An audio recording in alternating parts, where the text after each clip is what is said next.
یہ اس زمانے کی بات ہے جب میں نیا نیا ولایت سے آیا تھا، تو اس بات کی دھن سوار تھی کہ کسی سے ہمارے یہاں جسے وزڈم آف دی ایسٹ کہا جاتا ہے اس کے بارے میں معلومات اکٹھی کی جائیں۔ تو اس سلسلے میں مجھے مختلف علاقوں میں مختلف جگہوں پر مختلف کونوں خدروں میں جانا پڑا۔ خاص طور پر میں نے ایسے ڈیرے تلاش کیے جہاں بابے لوگ رہتے تھے، اور آپ نے یہ لفظ میرے منہ سے بارہا سنا ہوگا۔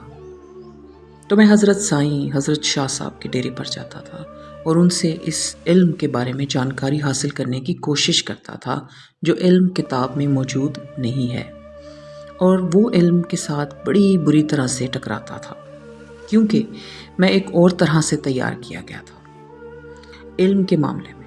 وہاں کا علم ایک اور طرح کا علم تھا، لیکن مجھے اس میں دلچسپی تھی، لیکن اس کے ساتھ ساتھ ایک خرابی تھی کہ جو میرے ساتھی اور میرے عصر ادیب تھے، لکھنے والے تھے، اس بات کو بہت برا سمجھتے تھے کہ ہمارا ایک پڑھا لکھا آدمی سیانہ بیانہ اتنی دور سے ہو کر آیا ہے، ولایت میں پڑھتا بھی رہا، یہ کس بیہودہ کاروبار میں لگ گیا ہے۔ اور ان کو بڑی تکلیف بھی ہوتی تھی، اور میرے خلاف بڑے کالم بھی لکھے گئے۔ میری بیوی بہت ناراض ہوئی کہ آپ یہ کیا کام کرتے ہیں، تو میں چھپ چھپا کے ڈر ڈرا کے جاتا تھا۔ ایک دن میں شام کے وقت گیا اور ہم وہاں مغرب کی نماز پڑھ رہے تھے، تو بابا جی میرے ساتھ کھڑے تھے، مولوی صاحب نماز پڑھا رہے تھے۔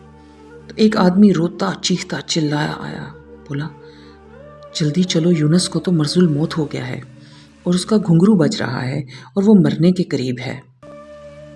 اس نے کہا ہے کہ بابا جی کو بلا لاؤ، وہ میرے سرہانے بیٹھ کر سورہ یاسین پڑھیں۔ اس وقت ہم نماز پڑھ رہے تھے، تو بابا جی نے مجھے کوہنی مار کے کہا، بیٹا نیت توڑ دو، نماز پڑھتے ہوئے نیت کیوں توڑی جائے؟ میں پہلے ان کی اس بات کو نہیں سمجھا، لیکن انہوں نے کہا نیت توڑ دو، اور میں نے کہا اچھا جی۔ میں چونکہ انڈر ٹریننگ تھا تو میں نے کہا جیسے ہی کہتے ہیں ٹھیک ہے۔ کہنے لگے دیکھو اعلان ہو گیا، ایک آدمی مشکل میں ہے، پہلے اس کی مشکل دور کی جانی چاہیے، پھر آ کر ہم نماز پڑھ لیں گے، بعد میں پڑھ لیں گے، کیونکہ نماز کی قضا ہے، خدمت کی قضا نہیں۔ کوئی آدمی سائیکل سے گر جائے، زخمی ہو جائے، آپ کہیں میں مغرب پڑھ کر آؤں گا پھر آ کر اٹھاتا ہوں، یہ ٹھیک نہیں۔ اب یہ بات میرے لیے بالکل نئی تھی اور عجیب تھی۔ خیر اٹھے، جس گھر جانا تھا گئے، اور وہ بھی دیکھا۔ خیر وہ ایک لمبی کہانی ہے، میں آپ کو پھر کبھی سناؤں گا، وہ دلچسپ ہے۔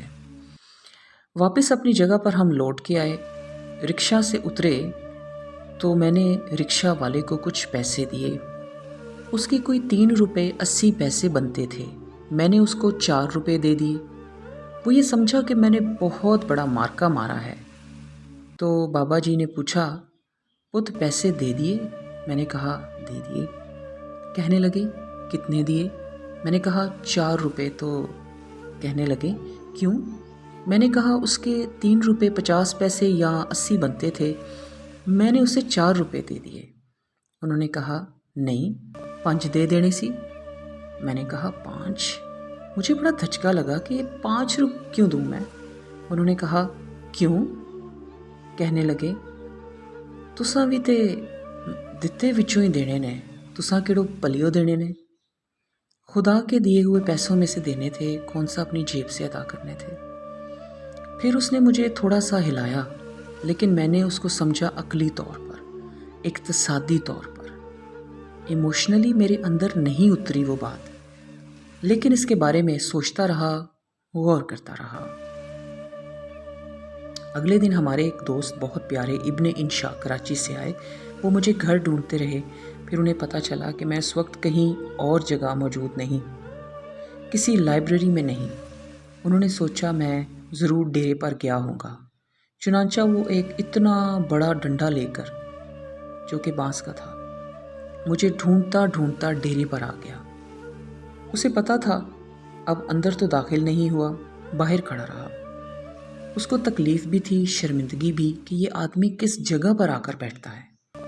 میں اندر بیٹھا رہا، میں ڈرا ہوا تھا۔ اس نے کہا باہر آؤ۔ خیر ڈرتا ہوا صاحب اس کے قریب پہنچا، اس نے کہا تمہیں شرم آنی چاہیے، تمہیں کتنی مرتبہ کہا ہے یہ زمانہ سائنس اور ٹیکنالوجی کا ہے، تم کس فضول جگہ پر آ کر بیٹھ جاتے ہو اور کیا سیکھتے ہو یہاں پر؟ میرے 2 دوست تھے، ایک ابن انشا اور ایک نون میم راشد۔ یہ سائنس اور ٹیکنالوجی سے بہت مرعوب تھے اور کہتے تھے کمال ہی کر دیا ہے سائنس نے۔ میں UNO میں گیا۔ نون میم راشد کے دفتر میں اوپر کی منزل سے کوئی 42ویں منزل تھی۔ جب نیچے اترے میرے ساتھ ساتھ چلے آ رہے تھے، تو جب ہم ایک ڈاک خانہ پر رکے تو کہنے لگے، خیر آ گئے ہو تو گاؤں سے نہ تمہارے پاس تعلیم ہے، نہ حسن ہے، نہ صحت ہے، تم لوگ کس طرح کی زندگی گزارتے ہو؟ تم نے یہ ڈاک خانہ دیکھا ہے؟ میں نے کہا جی دیکھا ہے، امریکہ کا ڈاک خانہ ہے، واقعی بڑا خوبصورت ہے۔ کہنے لگے خوبصورتی کی بات نہیں، یہ دیکھو تمہیں آواز آ رہی ہے؟ پتہ ہی یہ کیا ہو رہا ہے؟ یہ ٹکٹوں کو مہریں لگ رہی ہیں اور مشین خود بخود لگا رہی ہے، نہ کوئی آدمی ہے، نہ کوئی بندہ ہے، نہ کوئی پرندہ ہے۔ یہ دیکھو وہاں پر لا کر پیکٹ رکھ دیتے ہیں، اس طرح سے سارٹنگ ہو جاتی ہے۔ میں نے تمہیں نوٹ گننے کی مشین دکھائی، میں تمہیں نوٹ گننے کی مشین دکھاتا ہوں۔ میں نے کہا راشد صاحب ان چیزوں سے اتنا متاثر نہ ہوا کریں۔ کہنے لگے نہیں، تم گھامڑ لوگوں کو بتانا چاہتا ہوں۔ تو خیر مجھے بیچ میں یاد آ گیا، اللہ بخشے بڑے پیارے آدمی تھے دونوں۔ تو ابن انشا کو غصہ تھا اس بات کا، تو وہ مجھے ہٹانا چاہتا تھا۔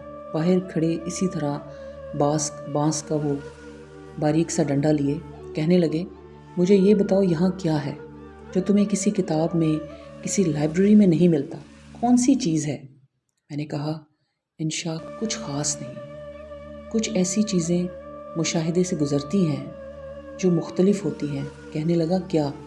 میں نے کہا کل ہم گئے تھے، اس طرح سے رکشہ کا کرایہ دیا، اس رکشے میں سے اترے، اس طرح سے میں نے پیسے دیے، اس طرح سے بابا جی نے کہا تو نے 5 ہی دے دینے تھے تو کیا تھا؟ تو نے دتے سے دینا تھا، کون سا پلے سے دینا تھا؟ تو انشا خاموش ہو گیا یہ سن کے۔ اب وہ شاعر آدمی تھا، اس کی روح بہت پیاری تھی، وہ یہ تو برداشت نہیں کر سکتا تھا کہ بڑی اچھی بات ہے، لیکن اس نے سن لی، ختم ہو گیا یہ سین۔ اس کی کوئی 2 مہینے بعد میں کراچی گیا تو انشا جی کے دفتر ملنے پہنچا۔ انشا بیٹھا کام کر رہا ہے، ہم گپ لگا رہے ہیں، ادھر کی باتیں ادھر کی باتیں، بہت خوش ایک لڑکی آئی۔ اس کی صحت بہت خراب تھی، اس کی آنکھوں میں یرکان اتنا نمایاں تھا کہ جیسے رنگ بھرا ہوا پیلا۔ اس نے چھپانے کے لیے اپنی آنکھوں میں سرمے کی بہت موٹی تہ لگا رکھی تھی، تو کالا برقع اس نے پہنا ہوا آ کر کھڑی ہو گئی انشا جی کے سامنے۔ اس نے خط انہیں دیا، وہ خط لے کر رونے لگا، پڑھ کر اس لڑکی کی طرف دیکھا، پھر میز پر رکھا، پھر دراز کھولا، کہنے لگا بی بی میرے پاس اس وقت یہ 300 روپے ہی ہیں، یہ تم لے لو، پھر بعد میں بات کریں گے۔ کہنے لگی بڑی مہربانی۔ وہ بچکی سی ہو گئی بیچاری اور ڈری سی گھبرائی سی گئی۔ اس نے کہا بڑی مہربانی دے دیں، وہ لے کر چلی گئی۔ جب چلی گئی تو میں نے انشا سے کہا انشا یہ کون تھی؟ کہنے لگا پتہ نہیں۔ میں نے کہا اور تجھ سے پیسے لینے آئی تھی؟ تو نے 300 روپے دے دیے، تو اس کو جانتا نہیں؟ کہنے لگا نہیں، میں اتنا ہی جانتا ہوں، یہ خط ہے، اس میں لکھا ہے محترم انشا صاحب، میں آپ کے کالم بڑے شوق سے پڑھتی ہوں اور ان سے بہت خوش ہوتی ہوں، اور میں یہاں پر لیاری میں ایک پرائمری اسکول میں ٹیچر ہوں، اور میری 130 روپے تنخواہ ہے، اور میرا بابا ایک کھولی میں رہتا ہے اور اس کا کرایہ 160 روپے ہو گیا ہے اور وہ ہم ادا نہیں کر سکتے، اور آج وہ بندہ سامان اٹھا کے باہر پھینک رہا ہے۔ اگر آپ مجھے 160 روپے دے دیں تو میں آہستہ آہستہ کر کے 10-10 روپے کر کے اتار دوں گی۔ میں کراچی میں کسی اور کو نہیں جانتی سوائے آپ کے، وہ بھی کالم کی وجہ سے۔ میں نے کہا اوے بیوقوف آدمی، اس نے تجھ سے 160 روپے مانگے تھے، تو نے 300 روپے دے دیے۔ کہنے لگا میں نے بھی تو دتوں میں سے دیا ہے، میں نے کون سا پلے سے دیا ہے۔ اس کو بات کی سمجھ آ گئی تھی، یہ نصیبوں کی بات ہے، یعنی میری سمجھ میں نہیں آئی۔ جو بڑے دھیان سے جاتا تھا، ڈکٹیشن لیتا تھا، کوشش کرتا تھا جاننے کی۔ میں نے کہا اوئے یہ فکرہ تو میں نے کہیں سنا ہوا ہے۔ کہنے لگا میں نے کچھ کالم لکھے تھے، یہ ان کا معاوضہ تھا۔ یہ 300 روپے میرے پاس ایسے ہی پڑے ہوئے تھے، میں نے دے دیے۔ تو کوئی 8 مہینے کے بعد میری پھر اس سے ملاقات ہوئی۔ لاہور آیا تو کہنے لگا اور جو فلسفہ تیرے بابا کا ہے بڑا خوفناک ہے اور بہت بڑا ہے، اس میں تو آدمی باہر نہیں نکل سکتا۔ میں نے کہا کیوں؟ کہنے لگا میں نے اس لڑکی کو 300 روپے دیے تھے تو میری جان عذاب میں پڑ گئی۔ میں ٹوکیو ایک میٹنگ اٹینڈ کرنے گیا تھا، وہاں مجھے یونیسکو سے خط آیا، تمہارے $1000 ہمارے پاس پڑے ہیں، وہ بتائیں ہم آپ کو کہاں بھیجیں۔ میں نے اس کے جواب میں لکھا میں چونکہ سرکاری ملازم ہوں اور سرکاری حیثیت سے آپ کی خدمت میں حاضر ہوا تھا، اس لیے میری گورنمنٹ نے مجھے سارا DATA دے دیا تھا۔ اس نے کہا اس کے ساتھ کوئی تعلق نہیں ہے، یہ ہماری طرف سے جو سارے پارٹیسپینٹس کو تحفے میں دی ہوئی رقم ہے۔ تو میں نے فوراً خط لکھا کہ خبردار اس کو ہاتھ نہ لگانا، یہ صدائے بازگشت ہے جو کہ لوٹ کر واپس آتی ہے۔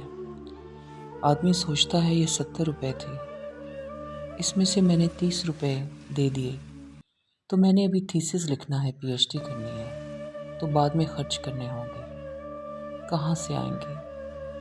حالانکہ یہ بات اس طرح نہیں ہے۔ اب اللہ میاں کا عجیب و غریب سسٹم ہے، وہ یہ کہ جو کچھ آپ دیتے رہتے ہیں وہ کچھ آپ کا جمع رہتا ہے، اور اللہ میاں وہ رجسٹر کبھی نہیں دیکھتا، وہ دوسرا لیجر مانگتا ہے جس میں سے آپ چھوڑ آئے ہوتے ہیں اور پیچھے رہ گیا ہوتا ہے۔ مجھے یاد آ گیا حضرت مجدد الفسانی رحمۃ اللہ علیہ، وہ بہت سخت اصولی بزرگ تھے، لیکن ایک بات میں ان کی کبھی نہیں بھولتا۔ انہوں نے فرمایا جو شخص تجھ سے مانگتا ہے اس کو دے، کیا یہ تیری انا کے لیے کم ہے کہ کسی نے اپنا دستے سوال تیرے آگے دراز کیا؟ بڑے آدمی کی کیا بات ہے۔ اس سلسلے میں ایک حدیث بھی ہے اور وہی سرچشمہ ہے۔ پھر فرماتے ہیں اور عجیب و غریب انہوں نے یہ بات کی ہے کہ جو حقدار ہے اس کو بھی دے، اور جو ناحق کا مانگنے والا ہے اس کو بھی دے، تاکہ تجھے جو ناحق مل رہا ہے کہیں وہ ملنا بند نہ ہو جائے۔ دیکھیں نہ ہم کو کیا ناحق مل رہا ہے، اس کی ساری مہربانیاں ہیں، کرم ہے، اور ہمیں اس کا شعور نہیں ہے کہ ہمیں کہاں کہاں ناحق مل رہا ہے۔ کبھی آپ آرام سے بیٹھ کر اپنی زندگی کو، اپنے کام کو، اپنے آپ کو بیلنسنگ شیٹ بنانے کی کوشش کریں تو آپ کو پتہ چلے گا 80-90% تو ایسے ہی آ رہا ہے۔ یہ میرا استحقاق نہیں بنتا۔ لوگ ایسے ہی روتے ہیں کہ میرا حق، اور میں اپنے حق کی خاطر لڑوں گا اور مروں گا، یہ کر دوں گا، وہ کر دوں گا۔ ایسا کبھی ہوتا نہیں۔ بعض اوقات ایسی جگہ سے آ جاتا ہے جہاں آدمی تصور نہیں کر سکتا، بلکہ بیشتر ایسے ہوتا ہے اور آتا چلا جاتا ہے، لیکن آدمی گھبراتا ہے کہ اگر میں کچھ دے دوں گا اور دیتے میں سے دے دوں گا کمی ہو جائے گی، ہوتی نہیں۔ لیکن وہ ہمارے جیسے پڑھے لکھے لوگ، سیانے، اس قسم کی باتیں کرتے ہیں۔